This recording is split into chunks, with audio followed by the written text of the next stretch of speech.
Colette, you are a meditation enthusiast. Yes, I am. Who also has oh my goodness, I don't even know how many countless meditations that you've created. You have a meditation app. And albums. A few of them. Oh my gosh, you and I'll tell you, I personally do them. I love them. I feel like you really get listeners to a state that you really invite them into a space that it's very easy to fall into a state of just pure bliss with your meditations, and the check's in the mail for that one. I'm just kidding. Okay. You're just saying.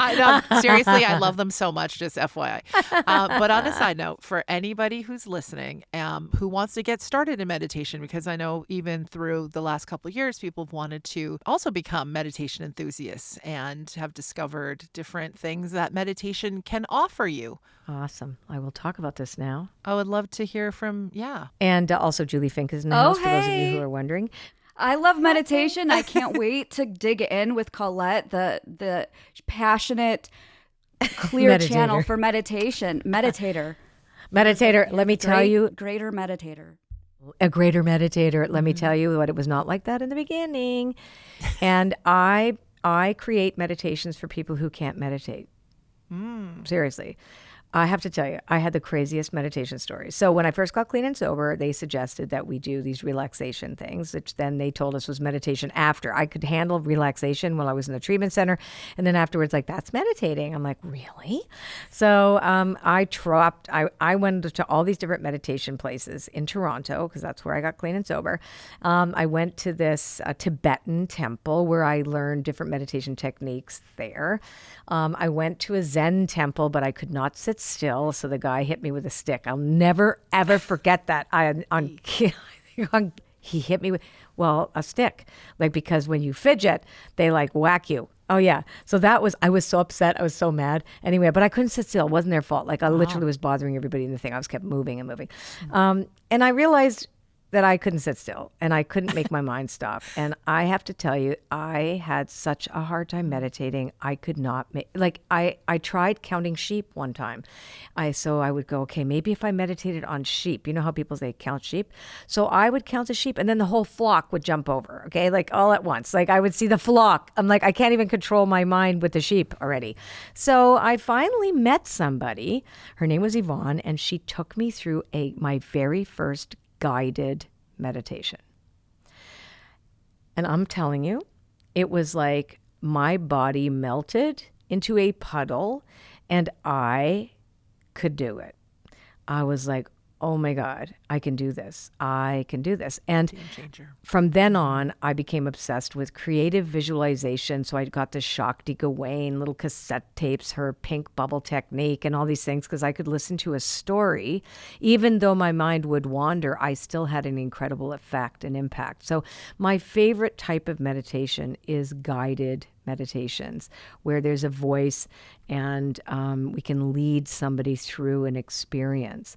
Obviously, I mean, this is many years later, and I'm an experienced meditator, so I have no problem quieting my mind. And I do like to listen to music. iAwake Technologies is my favorite thing to listen to when I meditate, and then I have other meditation music. I typically don't meditate in quiet still, because even all these years later, I find it hard to release. Like, my mind can be quite busy, but it doesn't take me very long. So I would suggest too, for people who don't meditate, to actually start with something like a guided meditation and not worry about whether you can see anything. You just kind of sense it and listen to the voice and let yourself relax. That's because I think for some people, the word meditation is actually very threatening, right? What do you think, Julie? Yeah, I, as a beginner, I'm kind of, I'm not expert level, but so like, I like to take it as like anything else, working out or learning any new skill. It takes levels of practice. And my first level of practice is just letting go of the outside world, just practicing what it's like to let go of my thoughts and just like clear the space. And I feel like the more time that I spend just practicing that, then my like feeling state will begin to interact with that deeper realm of where you get is where you get all those magical connections to spirit, is where you get all the guidance. And so it really takes, for me, it takes time to just let go of the world of my day. And I think when I do that by steps, and Connie, I'd love to hear like where you are at in your practice too, but I love to just practice letting go of my ex, letting go of my student loans, letting go of what I have to do tomorrow, like all that stuff. So, yeah. That sounds really, that's an amazing practice. Connie, where are you at? Where's your mastery at with meditation? I experimented with a lot of different kinds of meditation. I also really love creative visualization, and this is probably why I love your meditations. I love to be led through a new space, and I also love to do different processes with binaural beats. I'm a while ago, I was making my own little, so what I would do is I'd lay down a track of binaural beats. Then I would cut in from a meditation of somebody doing like a countdown, almost like a self-hypnosis. Then I would record some affirmations that I wanted to plant, the seeds I wanted to plant in my mind. And I did this before actually I made my documentary, because I wanted to get into such a state, such a creative space, and really access that. And so I made this, and because I was like, I can make one of these, or I wasn't finding exactly what I wanted to listen to. So I made it. So I just made it. And I listened to that and then when I was on location directing this documentary, I really felt like I was in the zone. Like I was in a zone. I was in a state. I was in a zone. And it was like the practice that I had been practicing had then brought me into this. Like I pulled the hologram into the physical space, and I was like feeling that actually physiologically. I love that you did that, because that's something. So you both said something so profound, both of you. So after I had stopped being afraid of meditation, it was like in the first year, then I started doing 2 45-minute, I meditated 90 minutes a day. And I did exactly what you did, Julie. Just I would watch them. I would watch all my thoughts go down a river on leaves. And they'd sometimes have Beautiful. really little people on them and whatever. And then I would just see all these things go by, la, la, la, la, la. And then I would completely zone out and not even know where I was anymore. It was so relaxing. So I found that process of letting go was my second phase of what I liked to do in meditation. And I realized I could only do what I liked. But I did learn from one of my subsequent teachers along the way about listening to your own voice, say affirmations, and direct you. And I can tell you, and my first experience with binaural beats was HemiSync. I don't know if that was yours too, because I think that was the only thing or HoloSync was available like 15 years on ago. CDs. I think on CDs? yes, on CDs.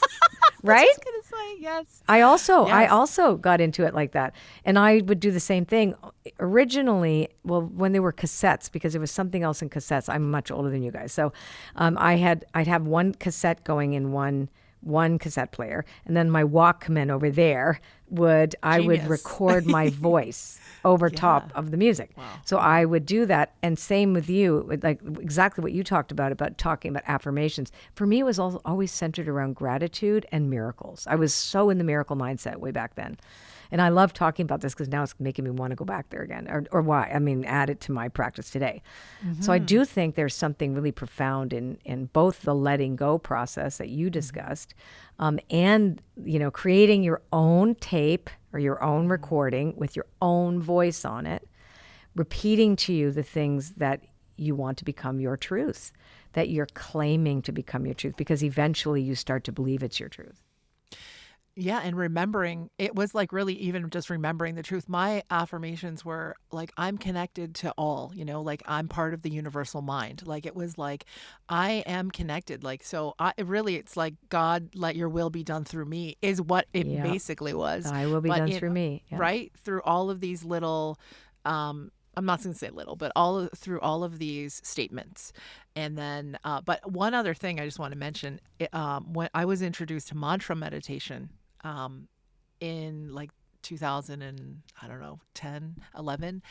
And that was a whole new, I hadn't ever experienced that before. And I also felt it really resonated with me as well. I'm curious about you two, if you've ever done mantra meditation and what your experiences were.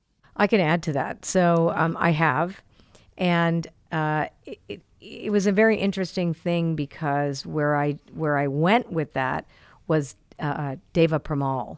So she sings mantras and she sings them, and so I found an incredible love, and also a Sikh singer. What is her name? Singh Kaur. Singh Kaur. So beautiful. So I would sing along to words I didn't know in Sanskrit, because it made me feel a certain way. So I would. So for me, my experience with mantra meditations were very musical, and I loved it, and I still love it. When I want to get into the zone and I'm actually painting, I will put on mantra music on my computer and let it blast it, and then I'm just like in a So I love it as well too. What about you, Julie? Have you ever done that? Yeah, well, I think regardless of where you're at in your journey, if for me, if I am having a hard time and I'm like, oh, I don't want to do this, I just want to go to bed, or oh, I just want to watch one more Netflix episode, and I'm just going to skip over that meditation or my journaling practice. It's like, no, you have to make a choice just to plug in. And that's like when I reflect on all of the beauty and information that is out there, all the tools, Colette, that you have poured your heart and your passion and your spirit into for people to use, and all of these people that have been on your podcast and these beautiful meditations. There's so many, we are in the information age. We have access to all of this stuff to help us. So it's like, all I have to do is choose to plug in, take it out of Netflix, take it out of my head, to unplug from whatever it is that isn't helping me, and just plug in for 10 minutes before I go to bed to Colette's beautiful new mantra meditation that came out. Or, if you want to tell what is the, that's a future point us in the direction. affirmation. But yeah. It's like just plug in. There's mantra meditations. There's so many amazing, beautiful, whatever is calling to you. Just make the choice to plug in to that higher frequency and commit to that choice. I'm going to add one more thing. So meditation is also a conscious act. I will do walking meditation as well to embody the statement, mantra, affirmation, whatever it is that I am claiming. And I can claim that there, I claim it to be part of me and for me to serve through that. So it's always, thy will be done through me. Thank you for all the miracles. And sometimes I'm just going to walk out my gratitude. And rather than sitting still, I find walking my meditation really, really helps. And I'll walk to my favorite music. I did that at I recently did an event at Omega, and I had everybody kind of dance walk around the room and kept walking around the room to this really cool music from Black Coffee. One of my favorite artists is DJ. So the lyrics were completely inappropriate to what we were doing, but it didn't matter because the beat was perfect. And I just had them repeat over and over again, that. So it is, I receive. Absolutely. Somatic dancing. Wow, we could go down the rabbit hole here for sure. But what a great topic. Thanks, ladies. This was phenomenal. And I guess I'm going to see you next Woo Squared. Woo Squared. Yay. See you again. Woo.